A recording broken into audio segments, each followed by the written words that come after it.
Umat sekalian yang terkasih dalam Yesus Kristus.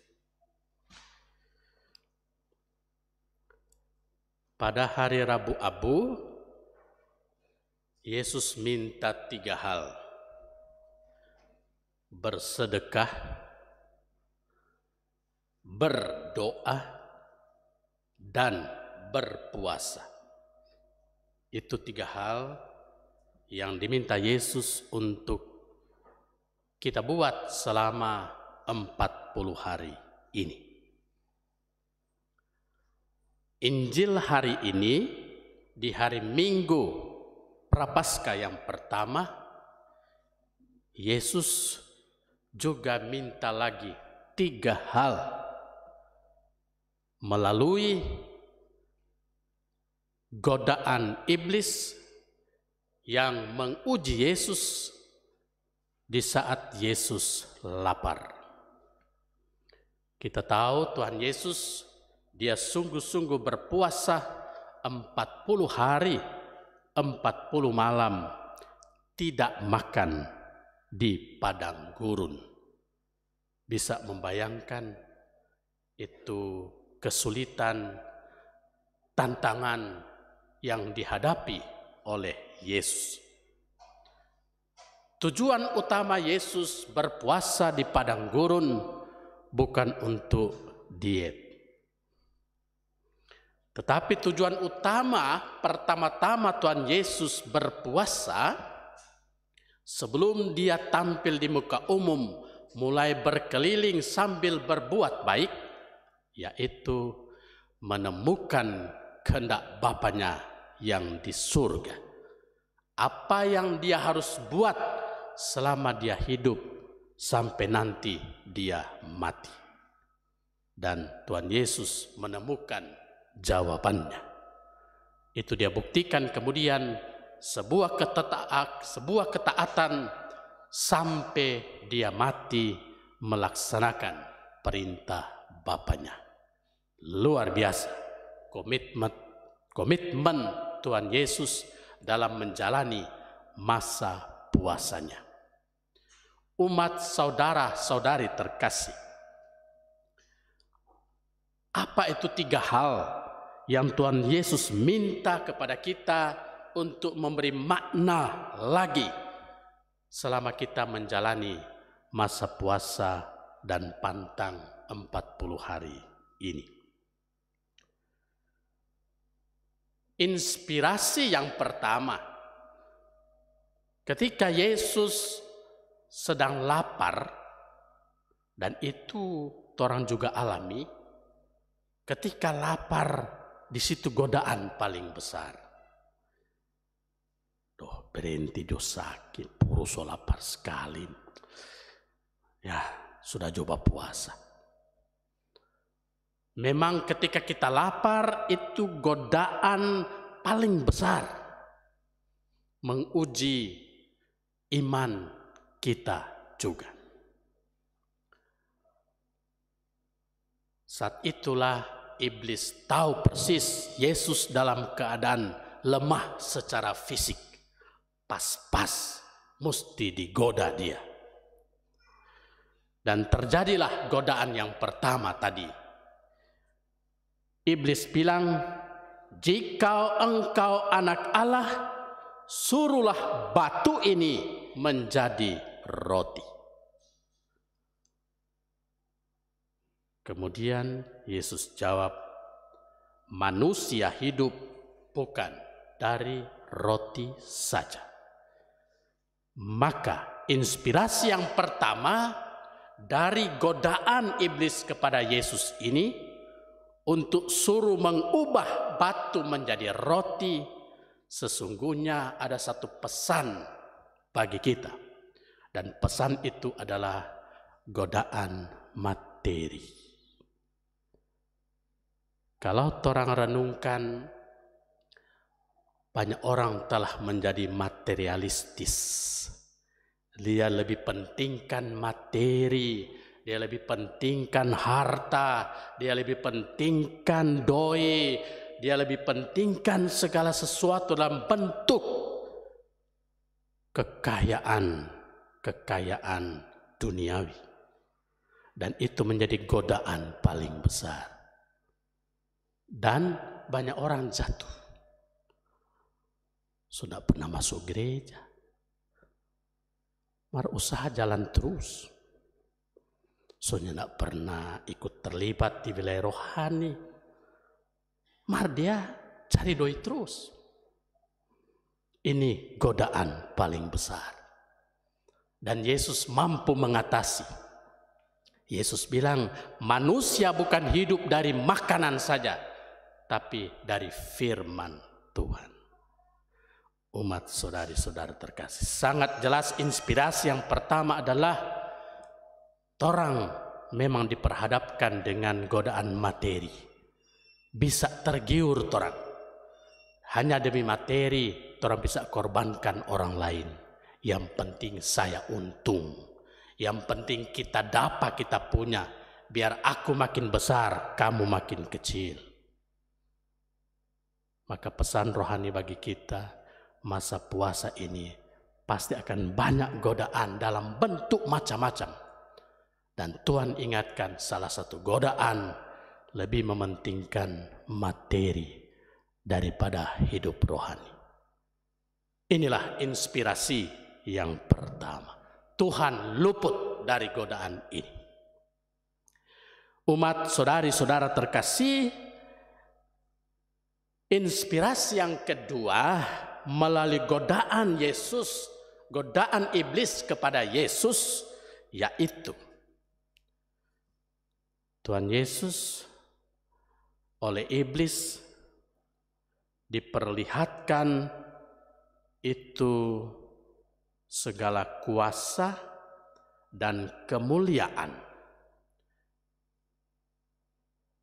Sekejap mata ia memperlihatkan kepada Yesus semua kerajaan dunia. Siapa nih mau memiliki dunia? Segala kuasa itu serta kemuliaannya akan kuberikan kepadamu, sebab semuanya itu telah diserahkan kepadaku, dan aku akan memberikannya kepada siapa saja yang ku kehendaki. Itu kata-kata iblis kepada Yesus. Mau memberikan kuasa duniawi yang mahal luas, sebesar-besarnya. Jawab Yesus,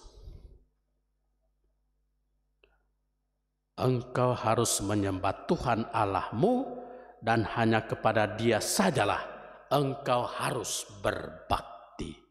Sekali lagi Yesus luput dari godaan yang kedua, yaitu godaan kekuasaan. Kalau orang refleksikan orang hidup, siapa tidak mau punya kuasa?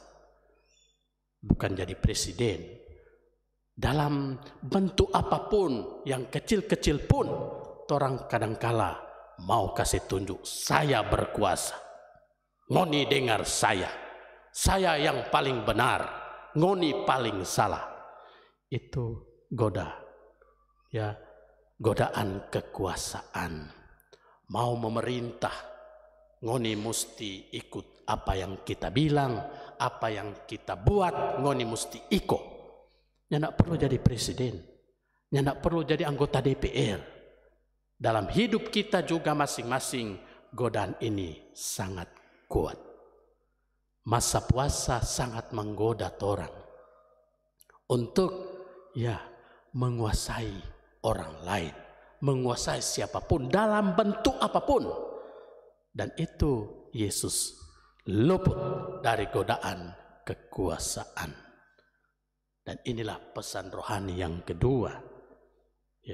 Orang di masa prapaskah ini harus lebih menguasai diri dan lebih mendengarkan Tuhan daripada mendengarkan diri sendiri yang kadangkala memang sudah dikuasai iblis karena memberikan tawaran-tawaran menggiurkan bagi kita.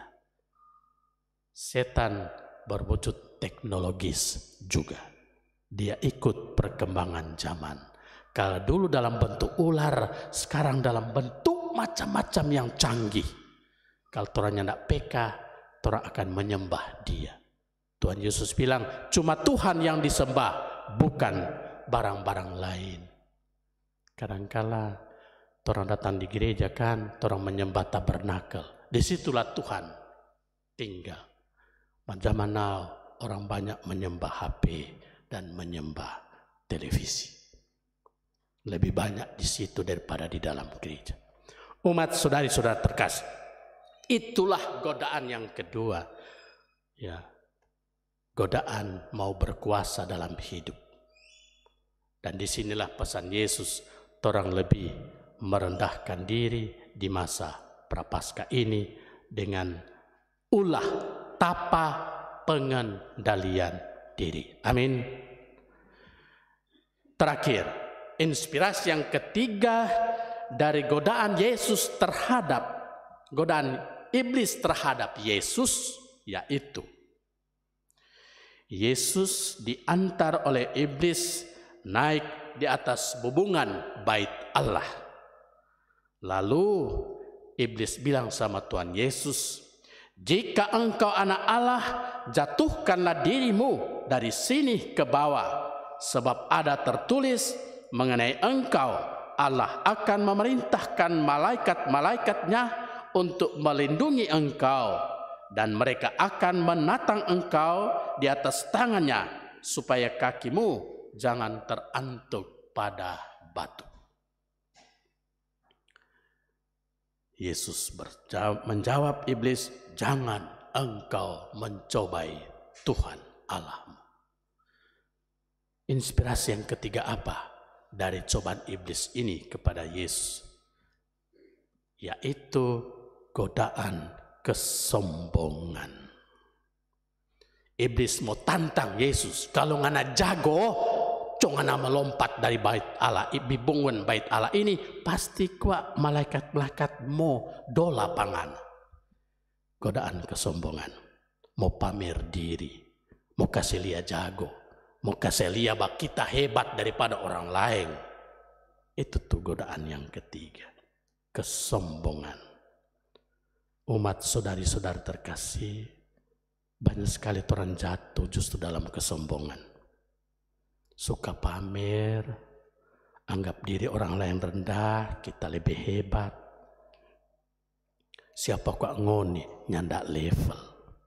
Enggak level, berbahaya ini Kang. Kalau orang bilang begini, so ada diskriminasi dalam hidup. Umat saudari-saudara terkasih, Yesus sekali lagi luput dari godaan kesombongan. Memang dia boleh backing. Pasti Yesus aman kalau dia melompat.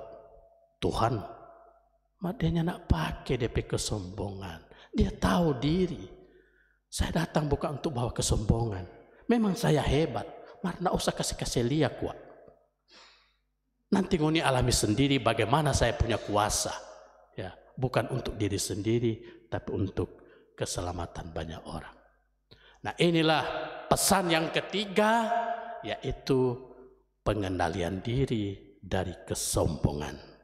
Kalau itu yang orang buat, Paskah memang membawa berkat bagi kita semua. Amin. Mari kita berjuang selama masa Prapaskah ini. Semoga kita tidak menjadi orang materialistis. Memiliki materi boleh, itu hanya sarana supaya orang hidup lebih baik. Tapi bukan materialistis. Orang materialistis melihat orang lain, dia ada untung atau nyanda. Kalau nyanda ada bawa keuntungan, bajau ngana. Itu tuh materialistis. Dia mulai bergaul dengan kita. Dan kedua, jangan orang tergoda untuk berkuasa dalam bentuk apapun. Ya, sebenarnya kekuasaan itu amanah untuk membantu orang. Ya, orang maju bersama. Begitu kan untuk pemimpin. Ya, bukan untuk diri sendiri. Dan ketiga, mari orang berjuang tidak jadi sombong, tapi jadi orang yang rendah hati. Orang rendah hati pasti diberkati Tuhan. Amin.